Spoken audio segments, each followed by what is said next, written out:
Há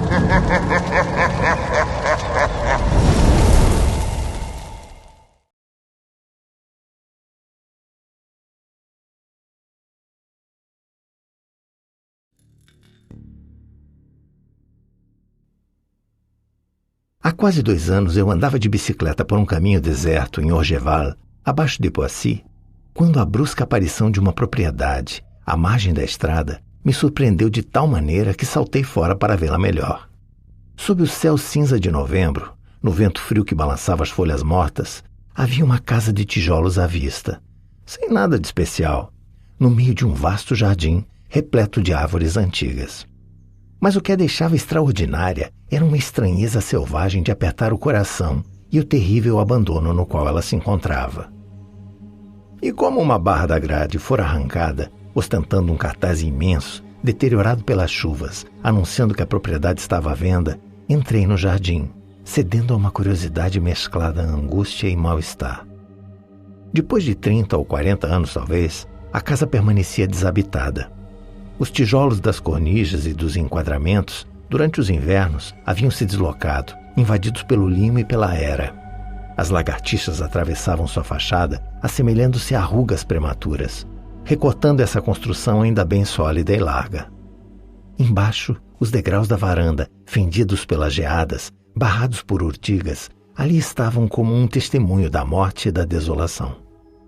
E, sobretudo, a espantosa tristeza que vinha das janelas descortinadas, nuas e cegas, cujos vidros haviam sido quebrados a pedradas por garotos e deixavam entrever o vazio morno dos aposentos, assim como olhos apagados que ficam abertos num corpo sem alma. Depois, ao redor da casa, o vasto jardim era uma devastação só. O antigo canteiro de flores quase irreconhecível sob as ervas daninhas, as aleias desaparecidas, comidas por plantas vorazes, os bosques transformados em florestas virgens. Uma vegetação selvagem de cemitério abandonado sob a sombra úmida das grandes árvores seculares, das quais o vento de outono, naquele mesmo dia, uivando seu lamento melancólico, levava consigo as derradeiras folhas. Por um longo tempo fiquei ali, esquecido, no meio daquele lamento atormentado que emanava das coisas, o coração perturbado por um pavor absurdo, uma angústia crescente, dominado, no entanto, por uma compaixão ardente, um desejo de saber e de me solidarizar com tudo aquilo que eu sentia ao meu redor, a miséria e a dor. E quando decidi sair, tendo percebido do outro lado da estrada uma encruzilhada e uma espécie de taberna, entrei no restaurante, decidido a conversar com os habitantes locais. Havia apenas uma velha senhora, que me serviu cerveja. Ela se queixou de ter se estabelecido no caminho mais afastado, onde nem sequer passavam 2 ciclistas por dia.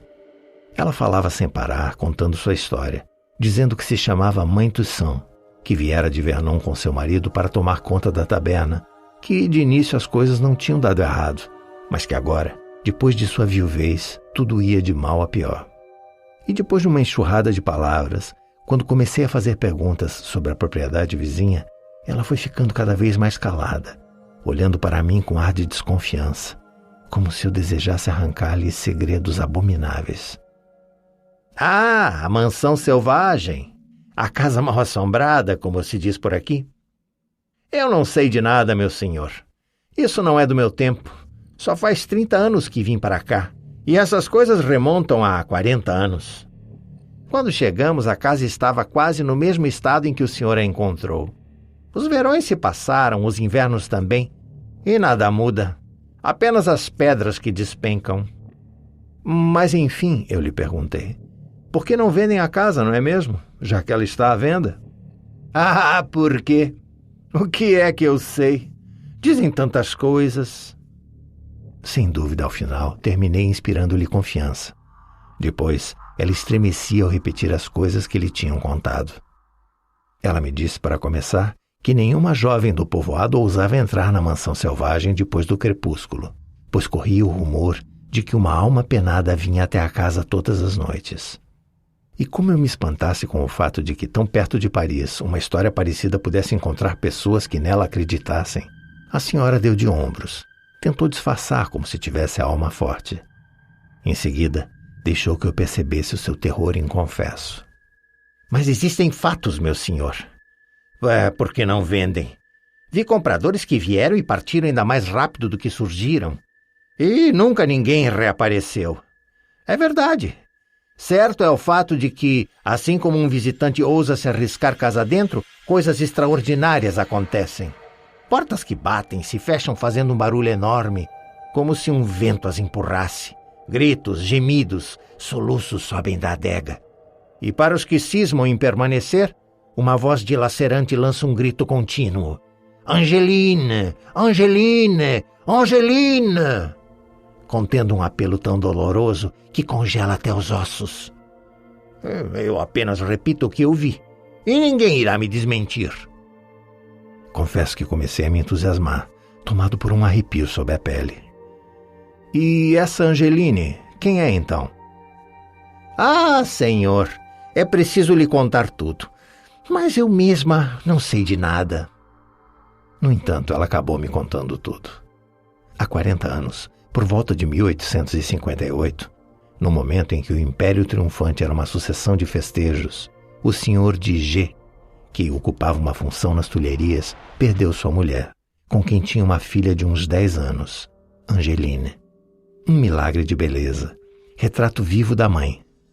2 anos depois, o senhor de G casou-se novamente, esposando outra beldade célebre, a viúva de um general.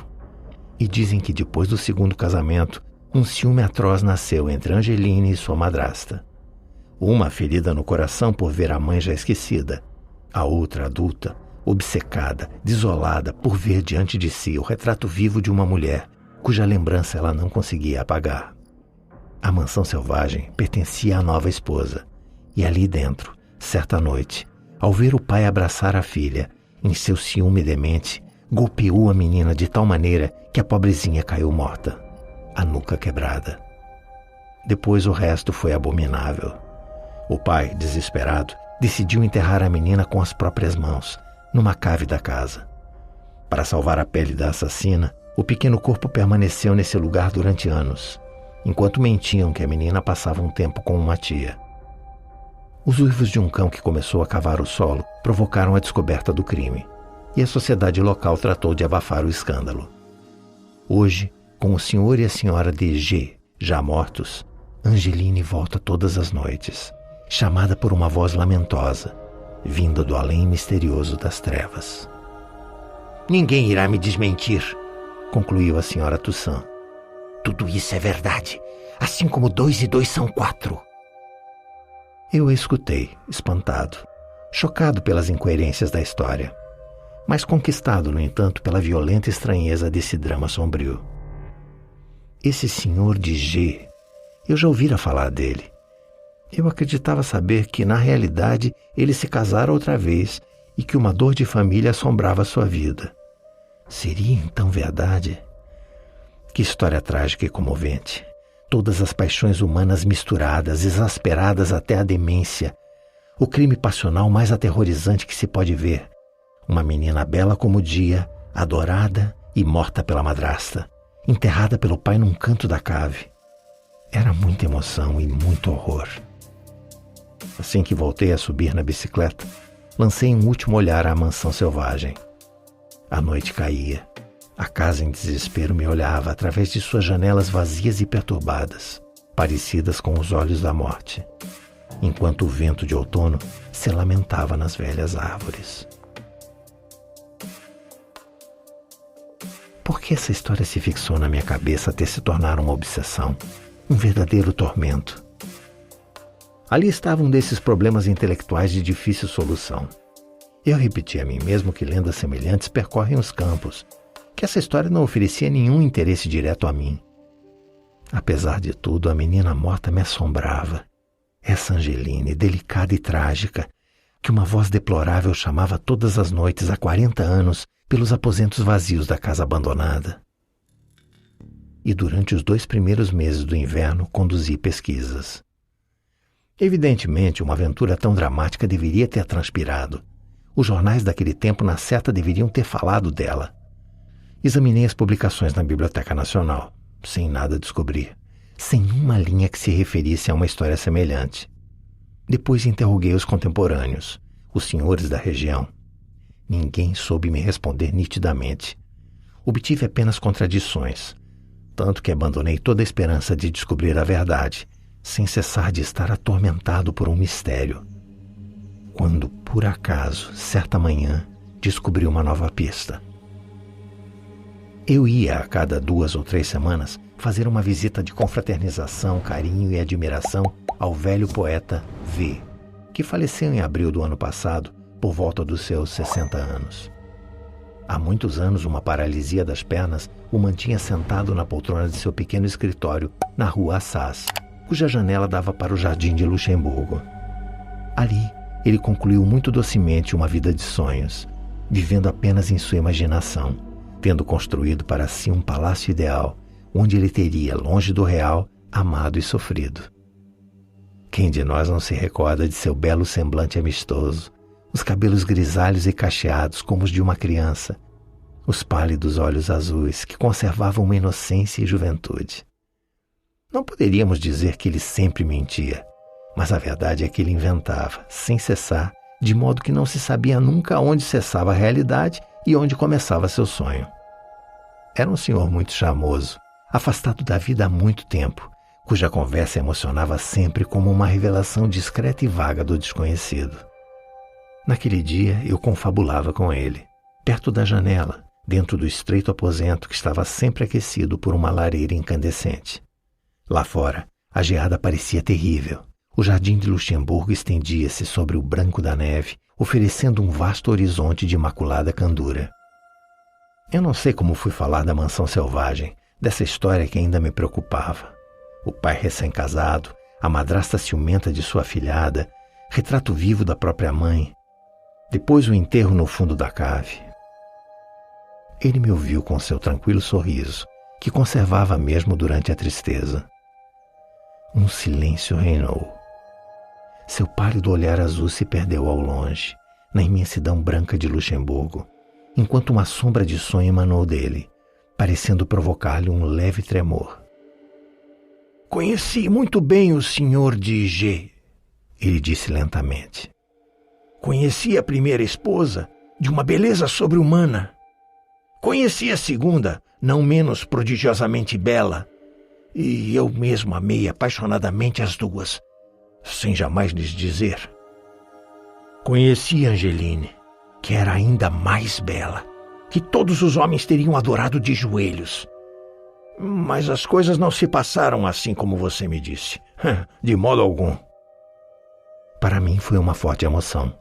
Seria esta a verdade inesperada que eu tanto queria? Será que eu descobriria tudo? De início não fiquei desconfiado. Depois disse: Ah, meu amigo, como você vai me ajudar? Enfim, minha pobre cabeça vai começar a se acalmar. Conte rápido tudo. Mas ele não me ouvia, os olhos perdidos ao longe. Depois falou com uma voz de sonho, como se estivesse recriando os seres e as coisas à medida que os evocava. Angeline era, aos 12 anos, uma alma onde todo o amor de mulher já havia despertado, com seus enlevos de alegria e dor. Foi ela que ficou perdidamente ciumenta da nova esposa, que ela via diariamente ao lado do pai. Ela sofria como se o segundo casamento tivesse sido uma traição terrível. Não era mais apenas sua mãe falecida que o novo casal insultava, mas ela mesma a quem torturavam, ferindo seu coração. Todas as noites, ela ouvia sua mãe chamando-a do túmulo. E uma noite, para ir ao seu encontro, sofrendo demais, morrendo demais de amor, essa menina de 12 anos enfiou uma faca no coração. Soltei um grito. Meu Deus, será possível? Que tristeza e que horror, continuou dizendo ele sem me ouvir. Quando o senhor e a senhora de G encontraram Angeline em sua pequena cama, com a faca plantada no meio do peito. Eles estavam na véspera de viajar para a Itália. A velha babá que criara a menina estava em casa. Diante do terror de serem acusados injustamente por um crime, eles aceitaram a ajuda dela e realmente enterraram a menina. mas num canto da estufa que fica no fundo da casa, sob o pé de uma grande laranjeira. E ali ela foi encontrada, no local apontado pela velha babá após a morte do casal. Dúvidas me assolaram. Eu as examinei tomado de uma inquietude, perguntando-me se ele não inventava a história toda. Mas, perguntei, o senhor então acredita que Angeline possa voltar todas as noites sob os gritos dilacerantes de uma voz misteriosa que a chama? Dessa vez ele me fitou e continuou a sorrir com um ar indulgente. Voltar, meu amigo. Todo mundo volta. Por que você não quer que a alma da querida mortinha ainda habite o local onde ela amou e sofreu? Se há uma voz que a chama, é que a vida não recomeçou para ela. E irá recomeçar, tenha certeza disso, porque tudo recomeça. Nada se perde, nem o amor, nem a beleza. Angeline, Angeline, Angeline! E ela renascerá no sol e nas flores. Decididamente, nem a convicção nem a calma me vinham. Meu velho amigo V, o poeta menino, só me deixara mais atormentado. Certamente ele inventava coisas. No entanto, como todos os videntes, talvez ele visse adiante. É bem verdade tudo isso que o senhor me contou? Ousei lhe perguntar, dando risadas. Ele também se alegrou. Mas é claro que sim. Será que o infinito também não é verdadeiro? Esta foi a última vez que o vi antes de me ausentar de Paris pouco depois.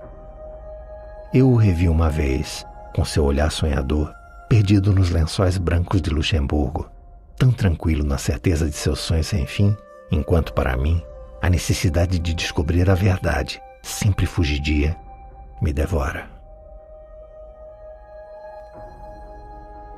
18 meses se passaram. Fui obrigado a viajar. Tive grandes preocupações e grandes alegrias na vida, envolto na tempestade que sempre nos conduz ao desconhecido. Mas sempre, durante certas horas, eu ouvia vindo de longe, passando por mim, o grito desolado. Angeline, Angeline! E ficava trêmulo, coberto de dúvidas, torturado pela necessidade de saber. Eu não conseguia esquecer. Não existe inferno pior que a incerteza. Não sei dizer como. Durante uma noite admirável de junho, eu me vi de bicicleta, no caminho afastado da mansão selvagem. Será que decidi revê-la formalmente? Seria um simples instinto que me fizera deixar a estrada principal para me dirigir até ela? Já passava das 8 horas, mas o céu naqueles dias mais longos de verão brilhava ainda no entardecer triunfal, sem nuvens, um infinito de ouro e azul. E que ar leve e delicioso, que aroma bom emanava das árvores e ervas, que terna alegria na paz imensa dos campos. Como da primeira vez em que avistei a mansão selvagem, o espanto me fez saltar fora da bicicleta. Hesitei um instante. Não era mais a mesma propriedade. Uma bela e nova grade reluzia ao entardecer. Havia muros agora, e a casa, que eu mal conseguia ver entre as árvores, parecia ter retomado uma risonha alegria de juventude. Seria então a ressurreição anunciada? Angeline teria voltado à vida diante dos apelos da voz distante? Fiquei parado na estrada, sob impacto, olhando, quando alguém deu um passo atrás de mim e estremeci. Era a senhora Toussaint, que trazia consigo uma vaca de um pasto vizinho. Eles não tiveram medo, esses aí, disse eu, apontando para a mansão. Ela me reconheceu, deteve o animal. Ah, senhor, existem pessoas que atropelariam o próprio bom Deus. Veja, já faz 1 ano que a propriedade foi comprada. Mas é um pintor quem fez isso, o pintor B. E o senhor sabe, os artistas são capazes de tudo. Depois ela puxou a vaca, acrescentando com um abaixar de cabeça. Enfim, precisamos ver como é que isso vai acabar. O pintor B, o delicado e engenhoso artista que pintou tantas amáveis parisienses. Eu o conhecia um pouco. Nós já havíamos nos cumprimentado nos teatros, nas galerias, por todo lugar em que nos encontrássemos. E, bruscamente, um desejo irresistível de entrar, de lhe confessar tudo, de suplicar para que ele me contasse a verdade sobre aquela mansão selvagem, cujo lado desconhecido me obcecava. E sem raciocinar, sem pensar que usava minha roupa de ciclista empoeirada, um traje que agora se começava a tolerar, conduzi minha bicicleta até o tronco musgoso de uma velha árvore. Ao nítido tilintar de uma campainha presa à grade, veio um empregado doméstico e lhe entreguei meu cartão. Depois ele me deixou um instante aguardando no jardim. Minha surpresa foi maior ainda quando lancei um olhar ao redor. A fachada da casa fora consertada. Não havia mais lagartixas, nem tijolos desconjuntados. A varanda, enfeitada de rosas, parecia dar boas-vindas alegremente. E as janelas, vivas, riam agora, expressando uma alegria interior por trás da brancura das cortinas. Depois, era o jardim desembaraçado das urtigas e ervas daninhas, os canteiros reformados, as velhas árvores rejuvenescidas na paz secular, sob a chuva de ouro de um sol primaveril. Quando o empregado reapareceu, ele me introduziu ao salão, dizendo que o patrão fora até um vilarejo vizinho, mas que não tardaria a voltar.